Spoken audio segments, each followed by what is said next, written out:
Hey, welcome back to this week's Two Cares for Pets, joined with my good friend, Dr. Jessica Zink. Hello again. Hello. How are you doing? Doing good. Good. And we've got our friend Guero. Guero. Wow, I butchered that. Sorry. Okay, Guero. What's the message behind the name? Do you know? He came with this name. Okay. This was his name originally. This little guy, apparently his previous owner passed away. Oh. He was really, really thin whenever he came to the rescue. I don't really know exactly what happened there, but I imagine there were maybe some health problems involved, that kind of thing. And so he's got a little bit of some food issues. He does. Oh, I know. Oh. He does fine with other dogs. He does fine with people. He's actually very sweet. He said, "I'm getting annoyed with sitting here."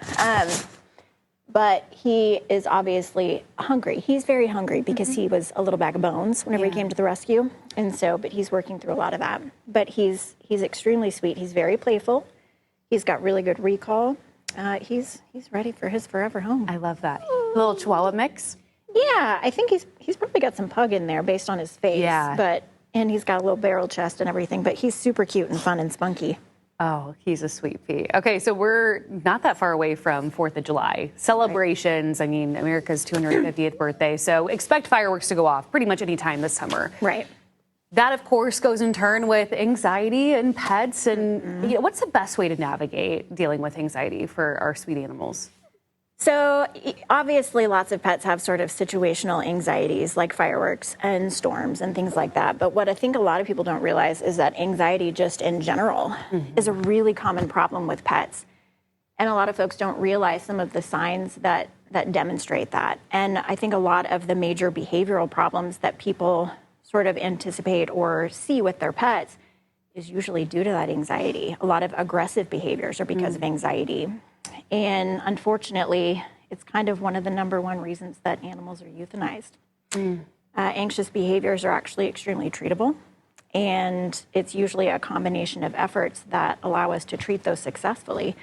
But medications can be amazing for managing those. And I'm not talking situational medications. Those can be great for the short term. But long-term medications can be incredible for changing their overall quality of life and yours as well. If you're suffering with a pet that has extreme separation anxiety or anxiety to do with any sort of change in their environment, any sort of pet that tends to be just anxious in certain situations, but it's enough that it's affecting their ability to enjoy life in general.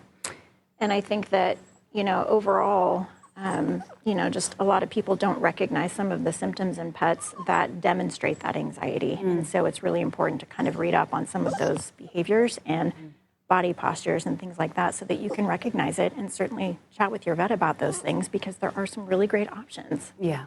I know, baby. I know. Hey, I understand you're hungry, Mr. Man. Guero, you are so sweet. Angel boy. If you guys feel so called to adopt Guero, he is just the sweetest little thing. I know that he's got a perfect home out there, so if you're interested in him, what's the best way to find out information about Guero? So he is available through Memphis Street Animal Rescue.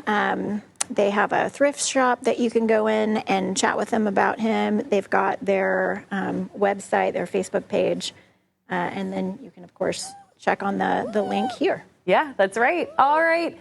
Thank you so much, Dr. Zink. Thank you, Guero. We will see you guys next time for Two Cares for Pets. Have a great day.